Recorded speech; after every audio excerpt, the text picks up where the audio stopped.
Berikut ini adalah seri doa pagi dari Revival Morning Call. Kami yakin akan menambah iman Anda dan membawa Anda kepada pengenalan akan Tuhan lebih lagi.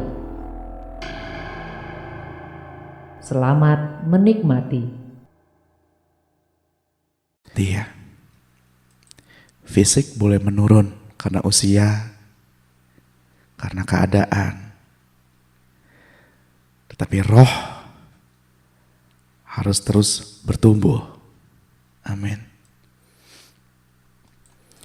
Suara saya gak apa-apa ya begini ya Bapak Ibu. Bukan diserak-serakin, tapi memang begini suaranya. Puji Tuhan. Tuhan baik. Segala sesuatu selalu mendatangkan kebaikan.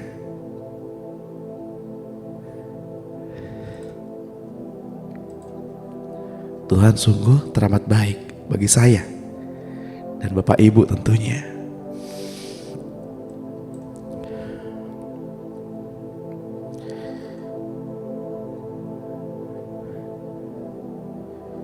Tadi malam di kelas pemuridan, di kelas kom maksud saya,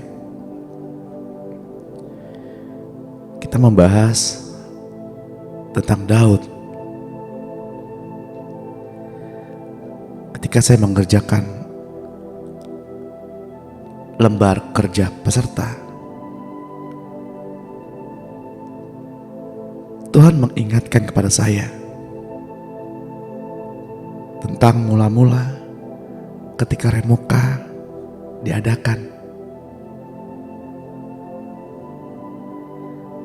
Semua tentang penyembahan. Semua berbicara mengenai keintiman. Di sana saya terdiam, tidak bisa mengetik apapun. Saya kembali merenungkan bagaimana baiknya Tuhan memulai Remuka yang dulu dinamakan Saat Teduh. Dari 3 orang, 4 orang, lalu sampai 60 orang.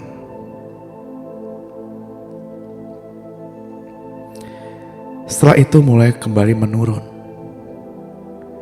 hingga yang ada yang setia bersama-sama dengan kita saat ini. 9 orang, 10 orang. Lalu saya bertanya sama Tuhan, Tuhan,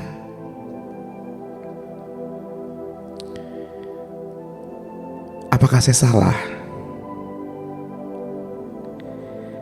ketika jumlah yang sudah banyak seperti dahulu kembali menyusut?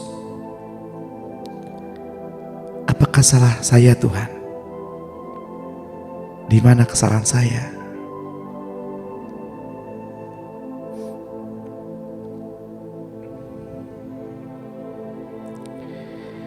Saya tidak mendapatkan jawaban apa-apa tadi malam. Hanya diingatkan bahwa banyak orang yang terpanggil, namun sedikit orang yang merespon. Karena penyembahan tidak berbicara mengenai jumlah, tapi penyembahan selalu berbicara mengenai kedekatan, hati yang menyembah.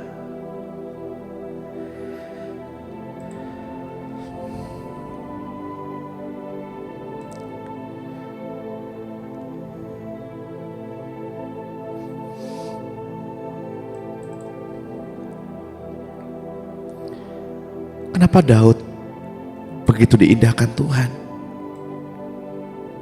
Padahal Daud berbuat jahat.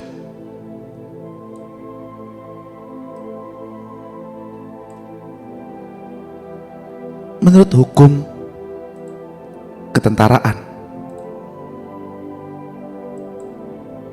setelah seorang tentara atau prajurit menikah, ia tidak boleh berperang selama 1 tahun. Uria baru menikah.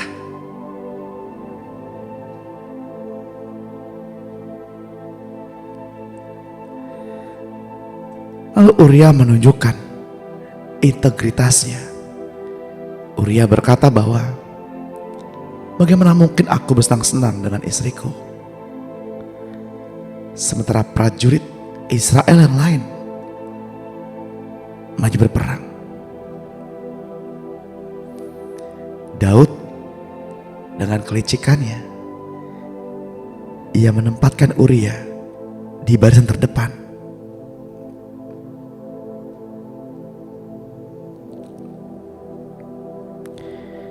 Kita belajar di sini bahwa Daud adalah seorang pengkhianat. Daud tidak setia kawan, mengorbankan orang yang setia kepadanya untuk mengambil istrinya karena elok perawakannya.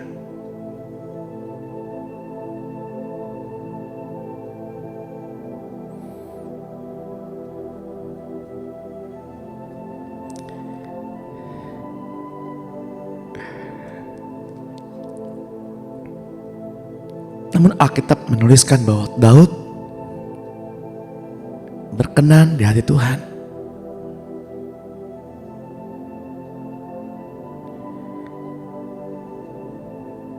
Saya bergumul, saya berseru, saya berdoa, saya merenung. Saya berkata kepada Tuhan, Tuhan, kenapa Daud yang begitu jahat tapi mendapatkan perkenanan di hatimu?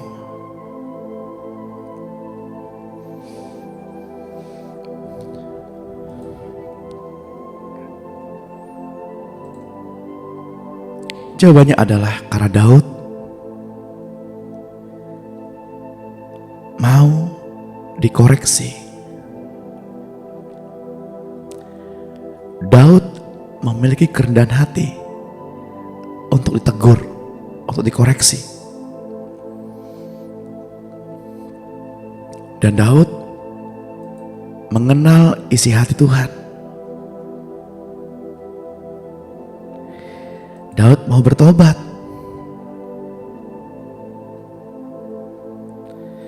Lalu saya membandingkan dengan kehidupan saya sebagai seorang pengajar di Revival,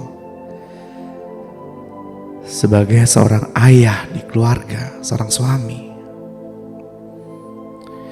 seorang leader di doa pagi. Apakah saya rela ketika dikoreksi, ketika mendapatkan teguran karena perbuatan yang salah?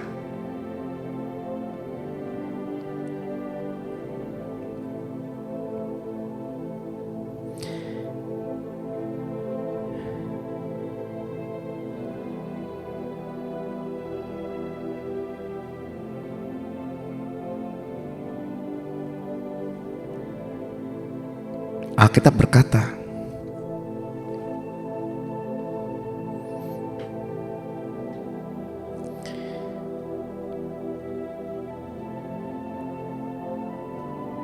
jika engkau berbuat baik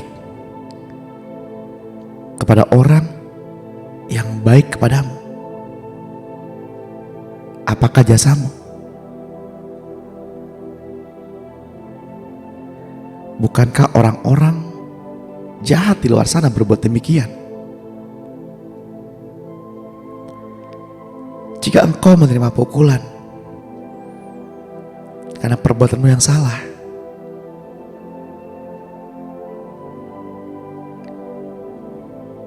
itu hal yang sewajarnya. Tapi bagaimana jika engkau mendapatkan pukulan jika engkau tidak berbuat salah?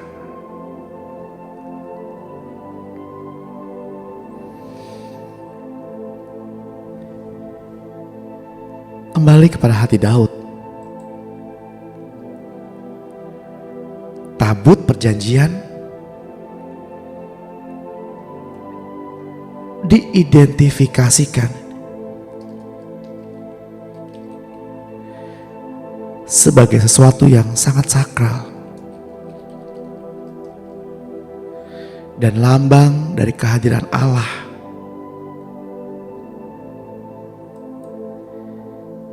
Dalam kitab Perjanjian Lama di era Musa, hanya satu orang imam agung saja yang boleh menghadap tabut perjanjian dalam kurun 1 tahun 1 kali.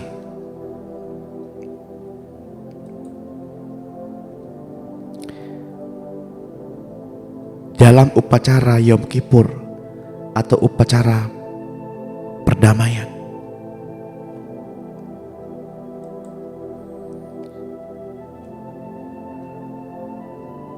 Namun di tangan anak-anak Imam Eli, tabut perjanjian disalahartikan. Tabut perjanjian dijadikan sebagai alat ritual agamawi. Kemudian tabut perjanjian dijadikan jimat untuk maju berperang.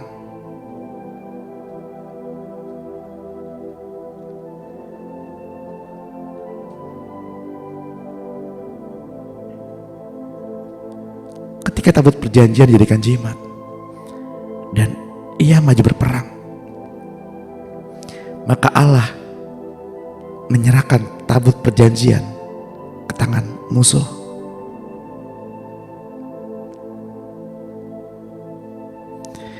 Ini adalah gambaran kehidupan kita, Bapak Ibu.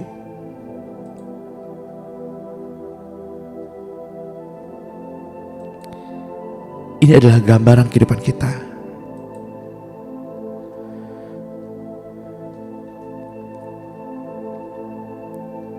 Sekarang tabut perjanjian adalah gambaran hati kita, di mana Allah berbicara. Mari kita renungkan,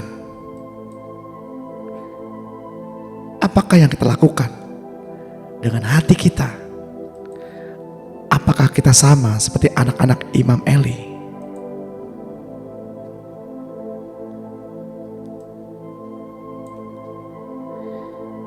Apakah kehadiran Tuhan pada pagi hari ini? Apakah saat teduh kita anggap sebagai ibadah atau ritual agamawi?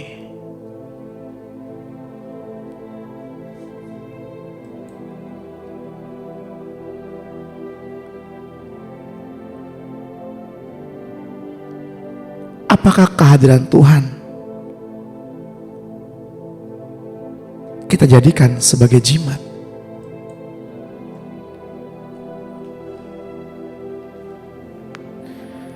Apakah hubungan kita dengan Tuhan kita jadikan sebagai mantra?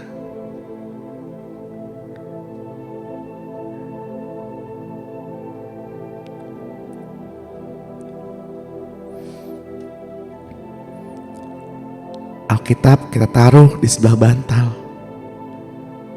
agar tidak ada mimpi yang buruk.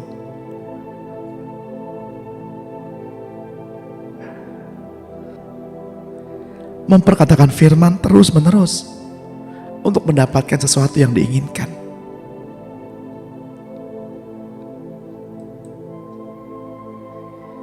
Yang ketiga yang mau saya sampaikan,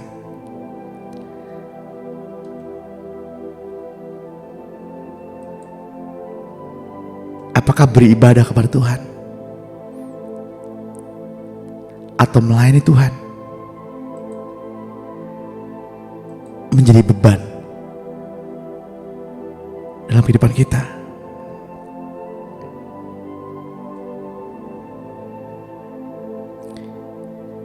Ini yang disebut dengan beban pelayanan.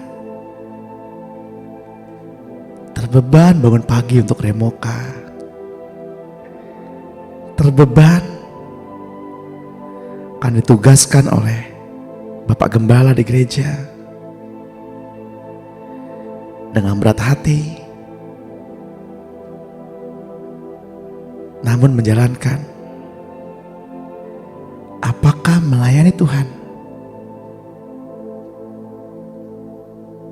menjadi beban? Namun Daud memulihkan fungsi tabut.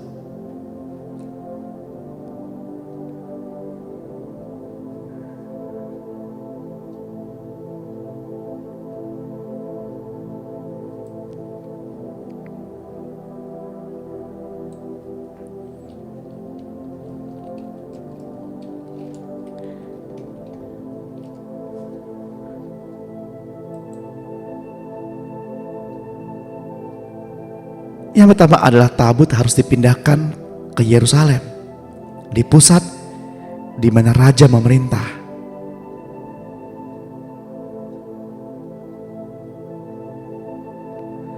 Daud memahami bahwa tabut adalah gambaran kehadiran Allah. Maka tabut harus dibawa kepada tengah-tengah bangsa Israel, di pusat pemerintahan, yakni di hati Bapak Ibu, di mana Allah akan berbicara.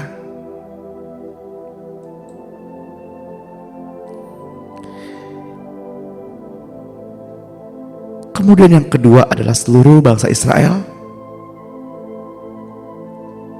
dapat mengambil bagian aktif dalam pujian dan penyembahan di sekeliling tabut.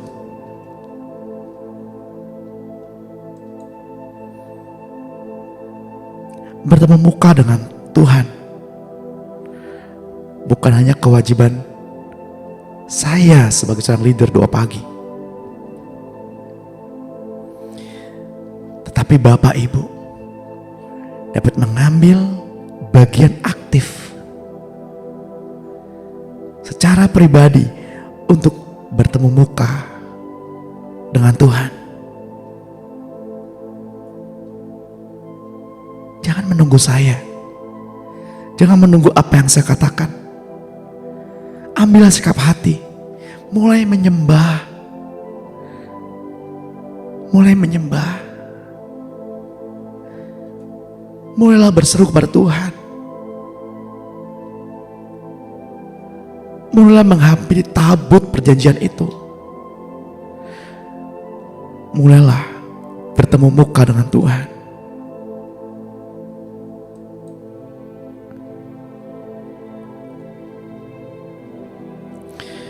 Sebab Daud menyadari bahwa Tuhan rindu hadir di tengah-tengah umatnya.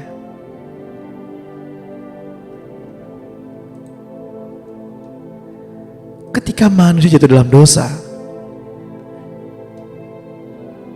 Tuhan tidak menunggu manusia untuk menghampiri Tuhan.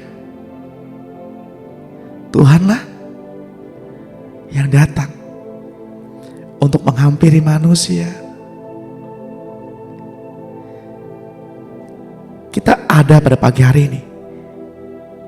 Kita berkumpul pada pagi hari ini. Bukanlah sebuah usaha untuk menghampiri Tuhan. Namun kita merespon panggilan Tuhan. Sebab Tuhan yang mengingini sesi ini. Tuhan yang mengingini untuk bertemu dengan Bapak Ibu setiap harinya. Tuhan yang mengingini. Bagian kita adalah merespon. Datang kepada Tuhan.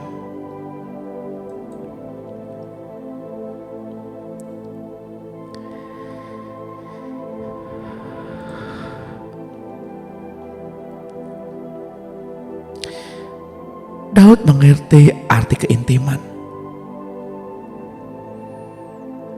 Itulah penyembahan.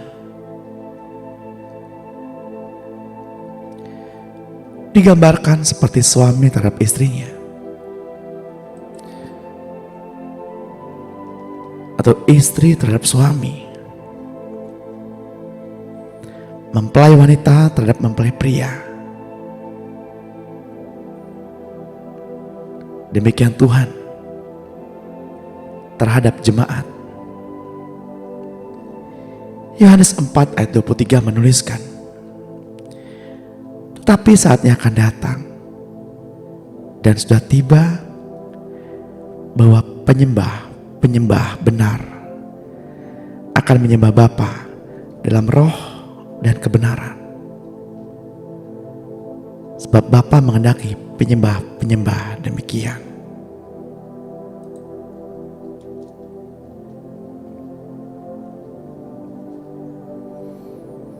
Ketika Tuhan bertemu dengan perempuan Samaria itu,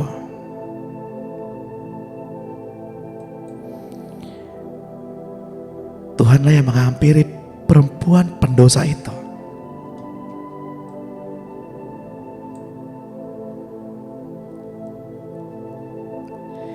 Tuhan menghampiri kita, orang yang berdosa.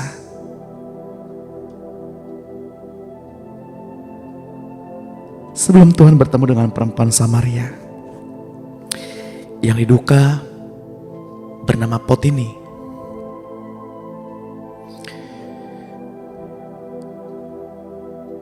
Tuhan menyuruh semua murid-murid yang mengikuti dia untuk mencari makan di pasar atau di kota.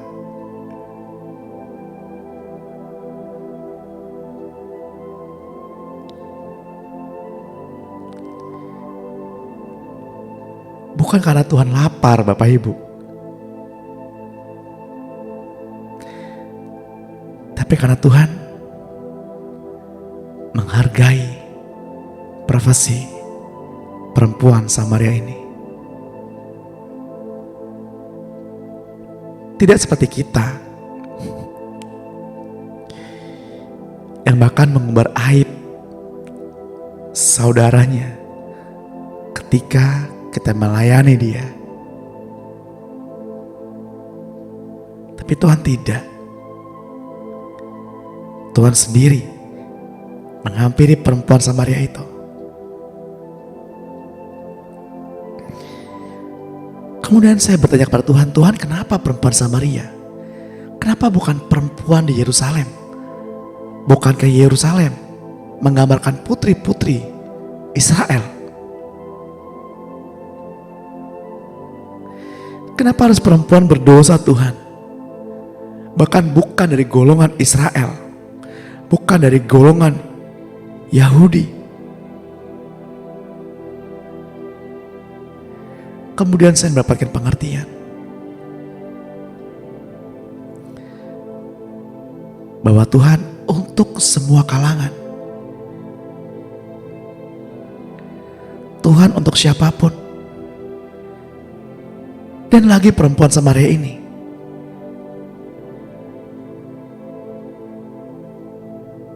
dia kawin dengan 5 laki-laki, dan laki-laki yang ke-6 itu pun bukan suaminya. Perempuan ini memahami makna keintiman. Perempuan ini memahami betul makna kepuasan dalam keintiman.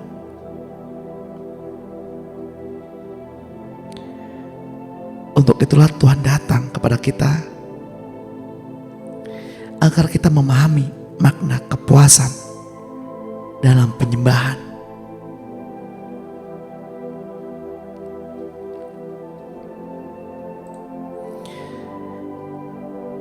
Penyembahan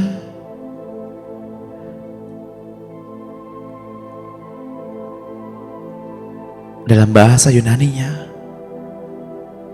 proskueno, yang artinya keintiman, kedekatan.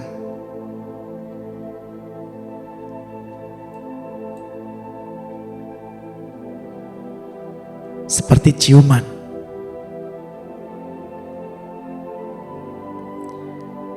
Seperti seekor anjing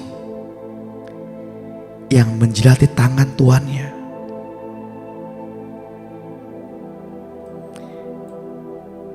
Ketika kita memahami makna penyembahan dan keintiman,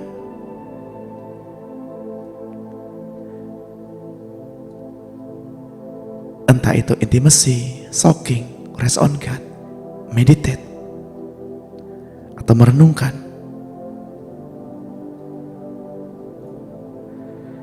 maka penyembahan berlama-lama dalam hadirat Tuhan bukanlah menjadi sebuah beban, namun sebuah anugerah. Karena seorang penyembah atau worshiper akan bertemu muka dengan Tuhan, maka jadilah seorang penyembah. Jadilah seorang penyembah. Jika Bapak Ibu bukan seorang penyembah, jadilah seorang penyembah mulai saat ini. Milikilah hati yang menyembah. Milikilah hati hineni, hati yang menyembah.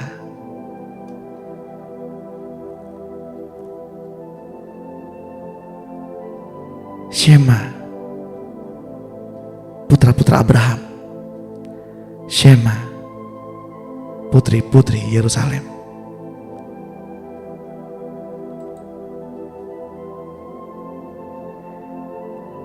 Inilah kasih itu. Bukan kita yang telah mengasihi Allah, tapi Allah yang telah mengasihi kita dan yang telah mengutus anaknya sebagai pendamaian bagi dosa-dosa kita. Dalam terjemahan The Passion, Yohanes 15 ayat 16 menuliskan, kalian tidak memilih aku, tetapi aku yang memilih dan mengutus kalian untuk pergi kepada dunia untuk menghasilkan buah, dan buah kalian akan kekal, karena apapun yang kalian minta kepada Bapakku demi aku, Dia akan memberikannya kepada kalian.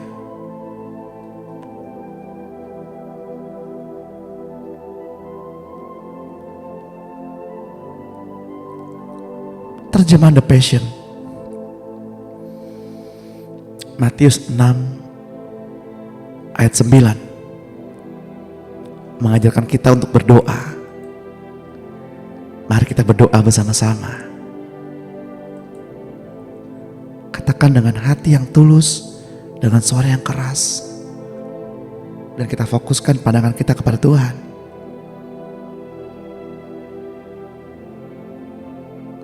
Katakan,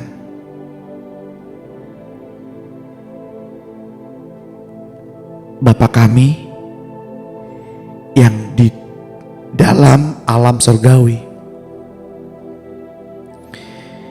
biarlah kemuliaan nama-Mu menjadi pusat di setiap persimpangan kehidupan kami.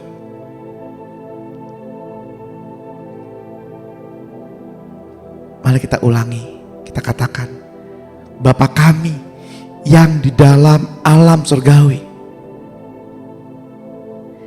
biarlah kemuliaan nama-Mu menjadi pusat di setiap persimpangan kehidupan kami.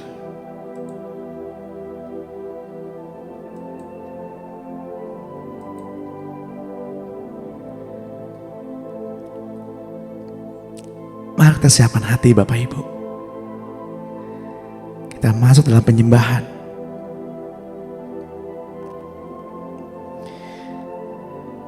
Rahmati kami Tuhan dengan Roh Kudus-Mu yang mengajar kami.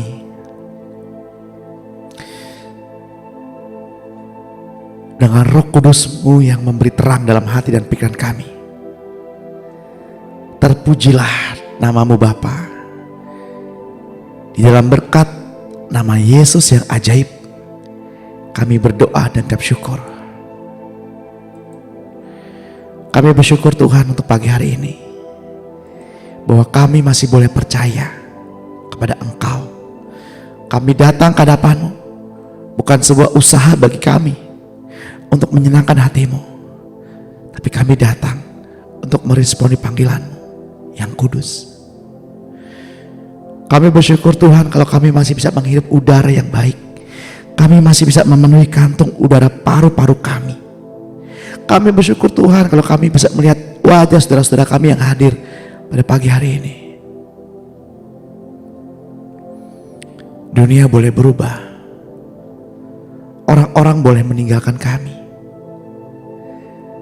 Orang-orang boleh tidak mau lagi bersama-sama kami. Tapi hanya satu yang kami pegang ya Tuhan. Engkau Tuhan yang tidak pernah meninggalkan kami.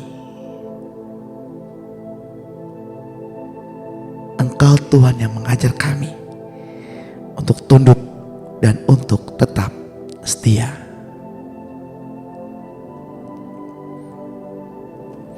Kami bersyukur Tuhan, manusia dengan segala kepandaiannya bisa menyangkali Engkau, bisa tidak percaya kepada Engkau. Tetapi kami bersyukur ya Tuhan, kami mau belajar, mau kenal firman Tuhan.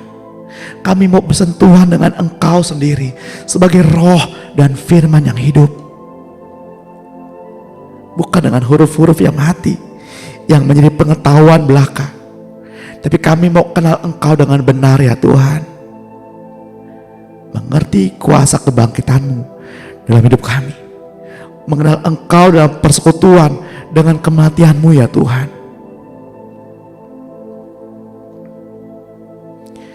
Guna membunuh manusia lama kami, untuk menghidupkan manusia baru kami. Sehingga hidup kami boleh dikatakan bukan kami lagi, tapi Engkau yang hidup dalam kami. Kami mau tundukkan hati dan jiwa kami. Berbicaralah ya Tuhan. Engkau yang berdaulat dalam sesi pada pagi hari ini. Kami mau menghargai keberadaan-Mu di tengah-tengah kami. Kami mau menghormati nama-Mu yang kudus. Kami mau menghormati keberadaan-Mu Tuhan yang kudus. Sehingga kami tidak seperti anak-anak Imam Eli. Sehingga kami tidak menjadi seperti kumpulan orang-orang suku Lewi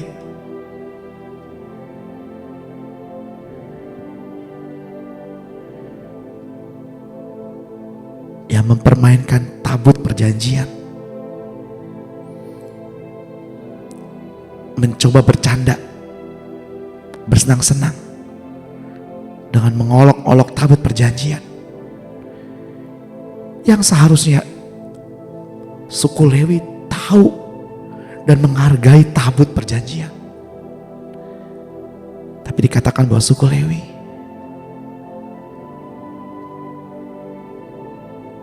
membuat tabut perjanjian sebagai bahan bercandaan, membuat kehadiran Allah sebagai bahan bercandaan. Untuk itulah Allah menyambar mereka dan mati seketika, sehingga suku Lewi menjadi takut dan membuang tabut perjanjian.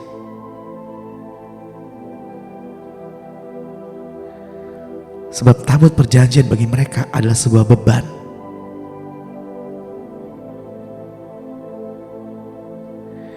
Ajari kami Tuhan untuk menghormati keberadaan-Mu yang kudus. Kami datang kepada-Mu pada pagi hari ini. Kami mau meresponi Engkau Tuhan. Urapi lidah dan bibir hamba-Mu ini, sehingga apa yang disampaikan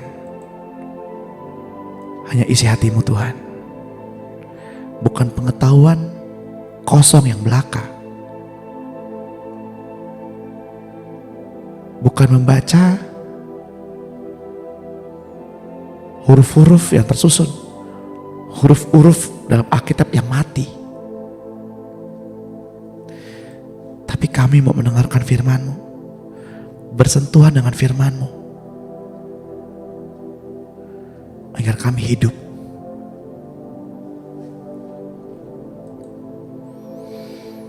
Mari kita akui Tuhan. Kita akui Tuhan setiap hari Bapak Ibu. Kita akui keberadaannya di tengah-tengah kita.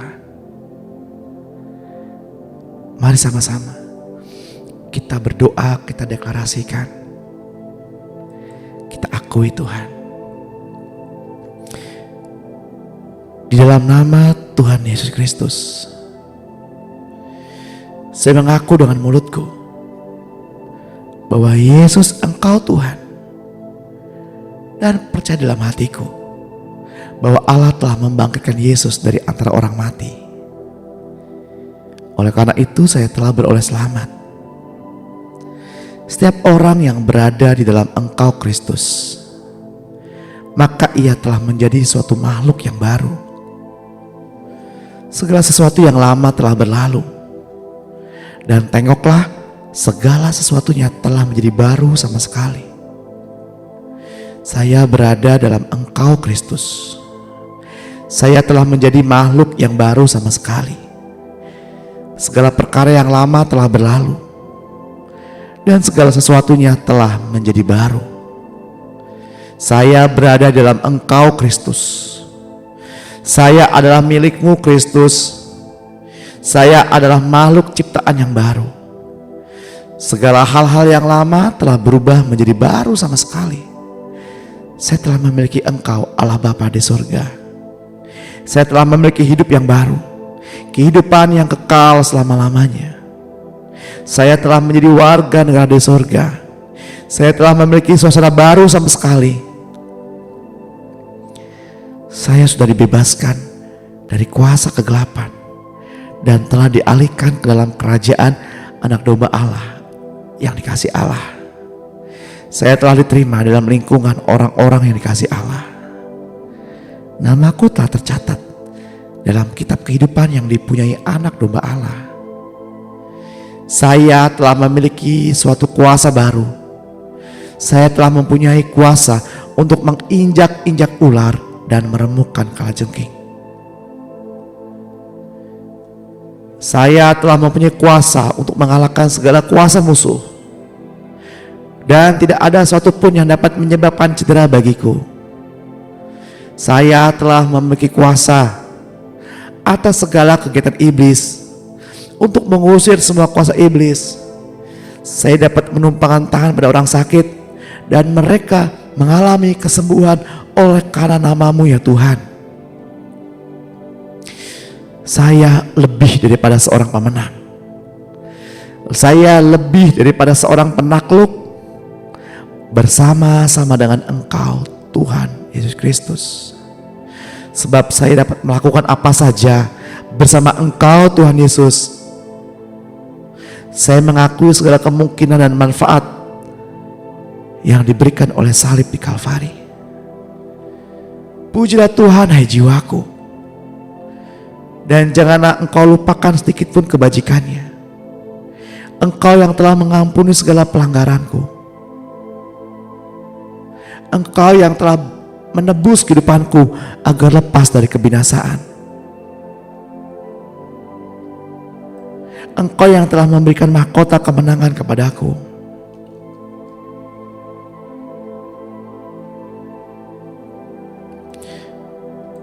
Dengan penuh kasih sayang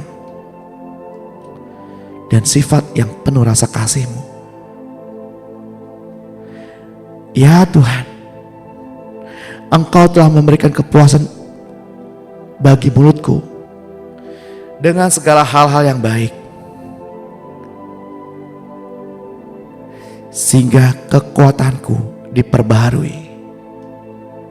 Segala dosaku telah ditebus. Semua sakit penyakitku telah disembuhkan. Hidupku telah menjadi awet dan aman di dalam Tuhan. Saya mengakui bahwa saya tidak merasa takut. Sekalipun saya berjalan di dalam lembah bayang-bayang maut kematian, sedikit pun saya tidak merasa takut. Karena firman-Mu kepadaku, janganlah kamu takut, oleh karena aku beserta kamu senantiasa. Tuhan, Engkau tidak menganugerahkan kepadaku roh ketakutan,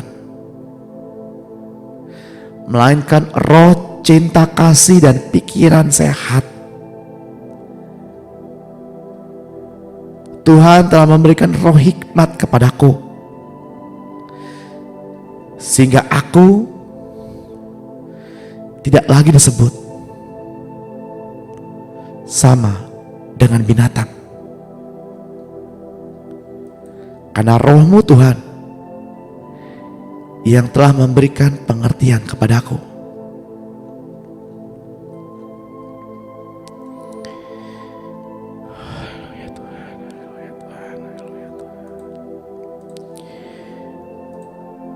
Saya telah memiliki roh cinta Tuhan di dalam emosi saya.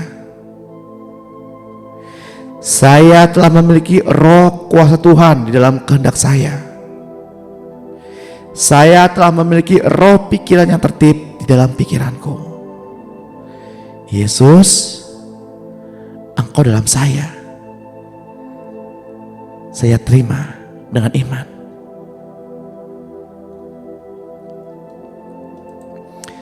Bapak Ibu yang terkasih dalam Tuhan,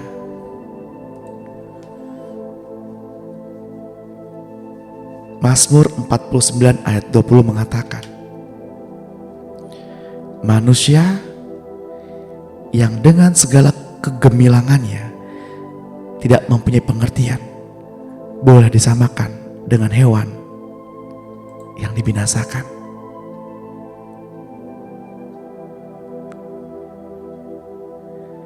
Ayat 32 ayat 8 menuliskan, tetapi roh yang di dalam manusia dan nafas yang maha kuasa, itulah yang memberi kepadanya pengertian.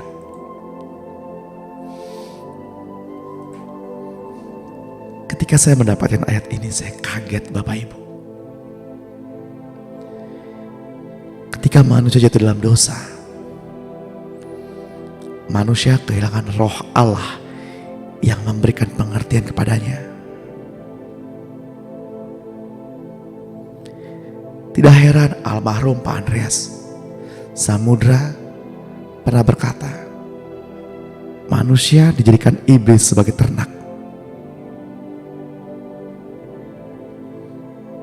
Karena inilah yang menjadi dasar. Manusia tanpa roh pengertian, manusia tanpa roh Allah, sama seperti binatang. Tidak ada yang membedakan. Sama-sama bernafas, sama-sama akan mati.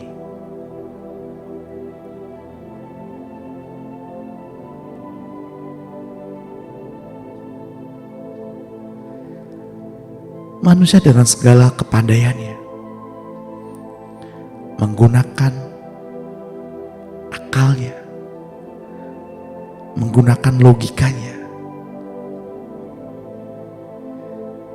Alkitab berkata, sama seperti hewan. Hewan pun menggunakan naluri, menggunakan akal untuk bertahan hidup. Hewan pun mengasihi keluarganya. Namun apa yang membedakan kita dengan hewan Bapak Ibu? Hanya satu yang membedakan.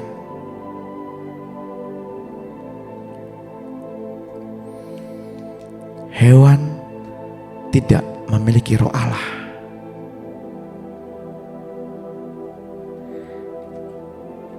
Hewan tidak memiliki nafas yang maha kuasa di dalam hidupnya.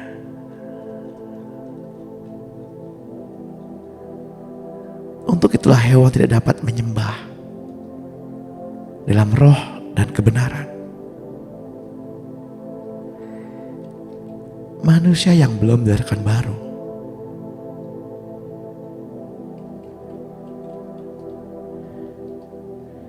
manusia yang belum memiliki Allah, roh Allah di dalamnya, bisakah manusia menyembah Bapa dalam roh dan kebenaran?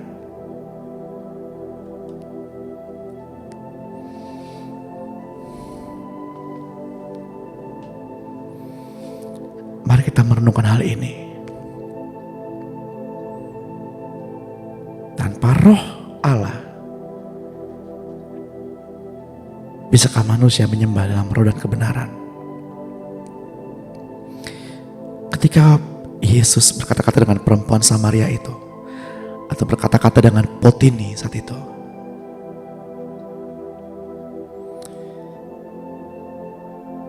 Yesus memberitahukan bahwa hanya kepadanya orang minum air dan tidak haus lagi. Orang yang makan roti daripadanya tidak akan lapar lagi. Kemudian perempuan Samaria itu berkata, "Berikanlah aku air itu." Lalu Yesus berkata, "Tubuhku adalah benar-benar makanan, dan darahku adalah benar-benar minuman." Ketika hasrat perempuan itu dipenuhi, ia mengalami keintiman dengan Tuhan. Seketika juga itu, perempuan itu berubah.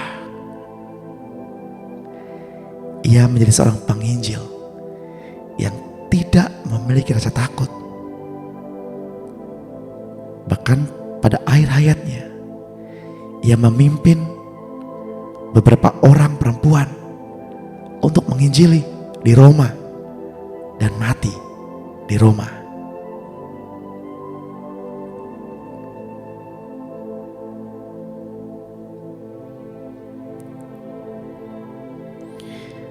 Potini adalah perempuan pertama yang menginjili.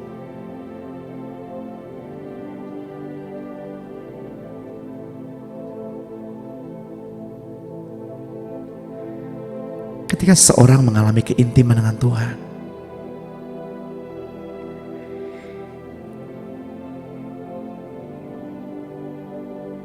dapat dikatakan bahwa orang itu telah menjadi tentara Kristus.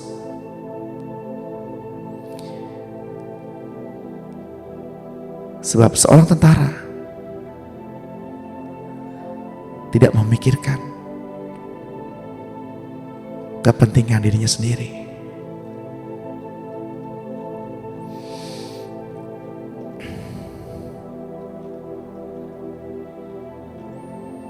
Seorang prajurit dikatakan tidak memusingkan kebutuhannya sendiri, tetapi memusatkan perhatiannya kepada komandannya. Seorang prajurit harus sudah selesai terlebih dahulu dengan dirinya sendiri dan memiliki hati yang taat.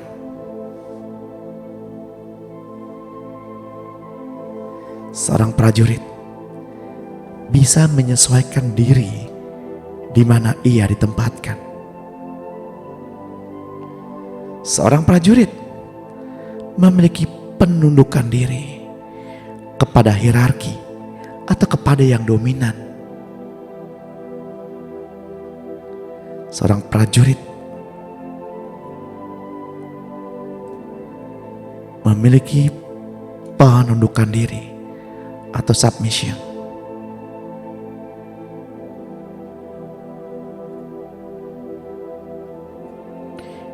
Seorang prajurit memiliki trust, bukan hanya belief, tapi trust, kepercayaan secara penuh. Seorang prajurit memiliki keberanian dan memiliki kesetiaan.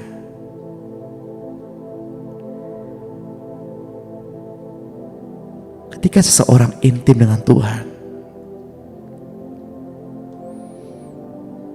ia tidak lagi merasa takut terhadap dirinya sendiri. Kita masih punya waktu beberapa saat, Bapak Ibu. Gunakan waktu ini untuk menyembah.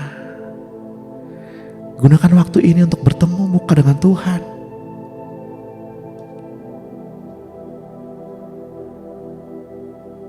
Gunakan waktu ini untuk merenungkan firman-firman Tuhan yang dibagikan. Milikilah hati yang menyembah. Milikilah hati yang hineni.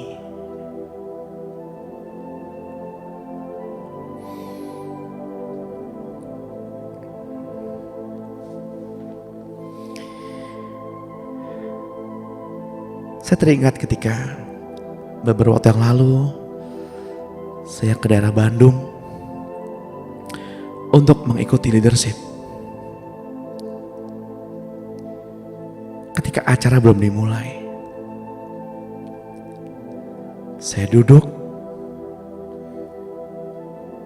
dan Tuhan hadir.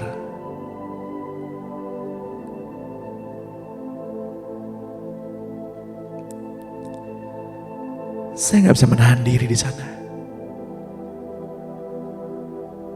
Saya meraung-raung, menangis sejadi-jadinya.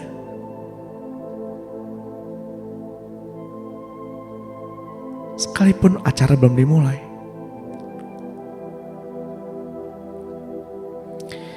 Tuhan datang membawa sebuah hati yang baru.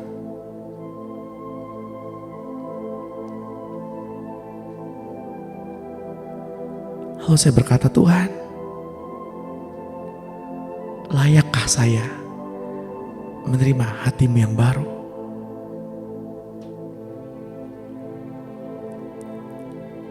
Lalu Tuhan pergi meninggalkan saya.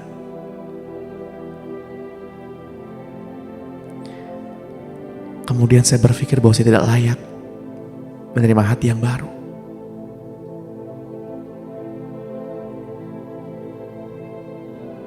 Kemudian beberapa saat kemudian, Tuhan datang kembali dengan membawa 2 hati yang baru.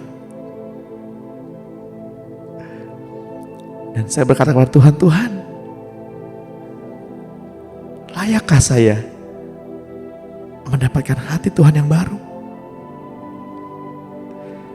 Tuhan memberikan 2 hati yang baru. Dan Tuhan berkata, 1 ini untukmu, 1 lagi bagikan kepada orang lain.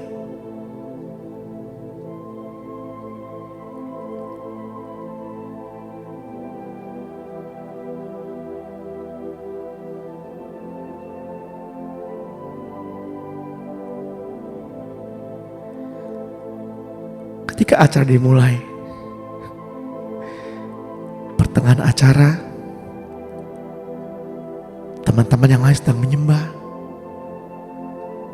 Saya sudah selesai dalam penyembahan.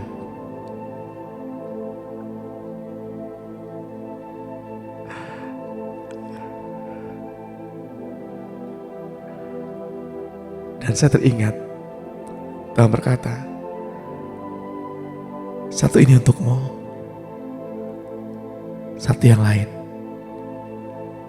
untuk orang lain. Bawa dan bagikan.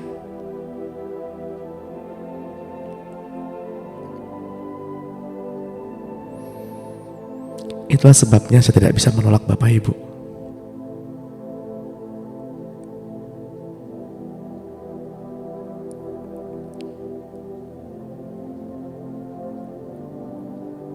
Hati yang Tuhan berikan untuk Bapak Ibu, untuk teman-teman.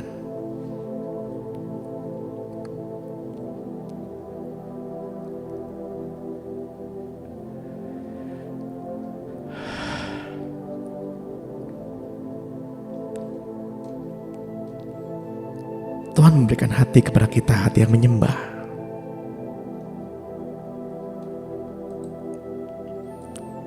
Maka gunakanlah untuk menyembah, bukan untuk menyakiti.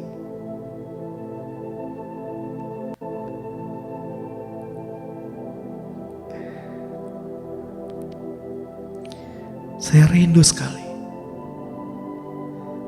teman-teman semua mengalami apa yang saya alami.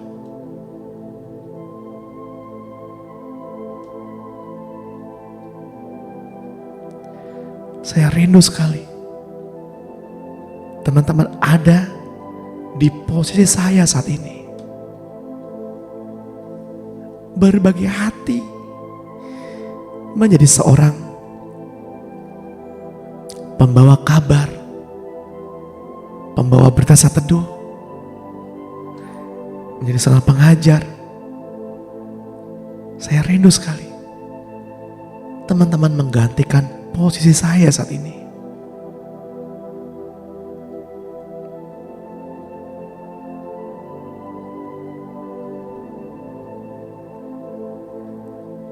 Karunia-karunia yang Tuhan berikan, saya rindu sekali teman-teman pun memiliki. Bahkan doa saya lebih lagi.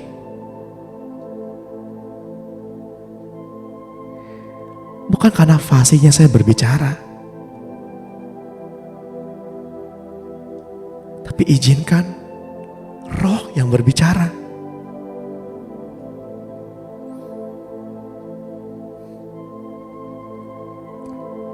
Milikilah hati yang menyembah,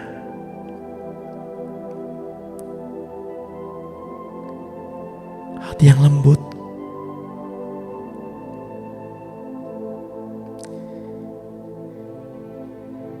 yang tidak membalas ketika disakiti, yang menerima ketika dilukai.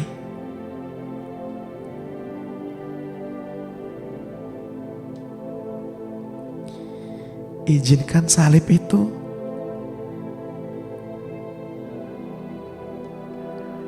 berdiri kokoh di hatimu.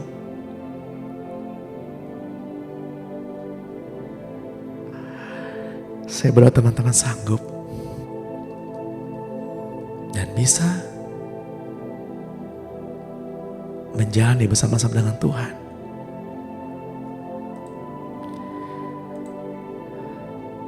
Banyak hal yang Tuhan mau sampaikan. Namun sayang sekali, waktunya sudah selesai.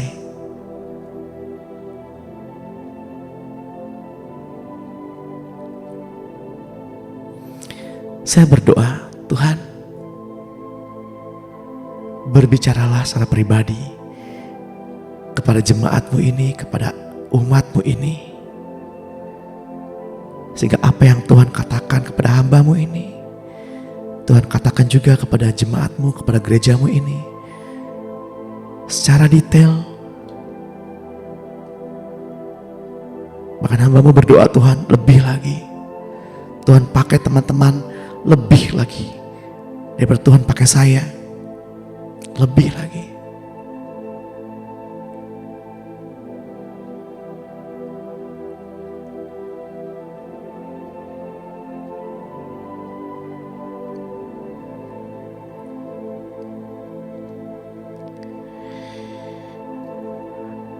Ketika Tuhan ada di hadapan Bapak Ibu saat ini,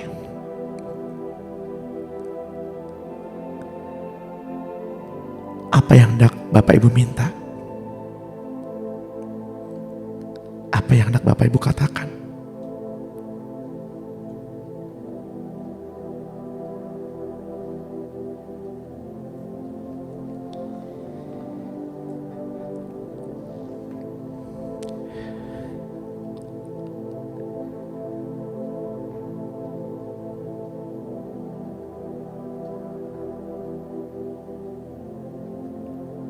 Kalau saya hanya berkata, Tuhan,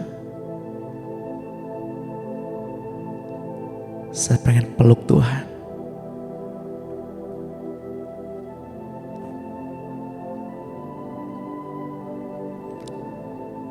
Mendengarkan detak jantung Tuhan.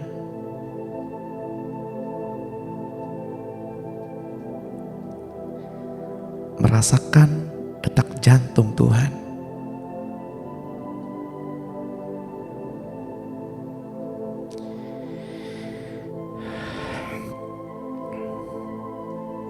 Bapak Ibu bisa melanjutkan soaking, bisa melanjutkan sesi pada pagi hari ini. Tapi sesi remuka kita mau selesai. Bagi Bapak Ibu yang lanjut, silakan lanjutkan. Tapi yang sudah selesai, mari kita satukan hati. Kita mau angkat kedua tangan kita.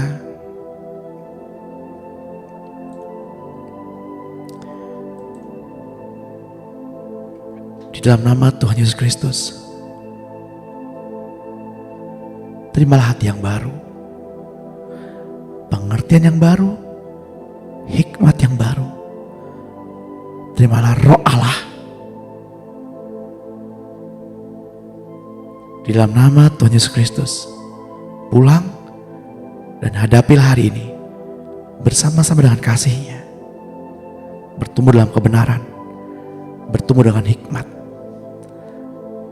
bersama Bapa Surgawi, Tuhan Yesus Kristus dan Roh-Nya yang kudus. Demi nama Tuhan Yesus Kristus, yang percaya Tuhan, mari sama-sama kita katakan,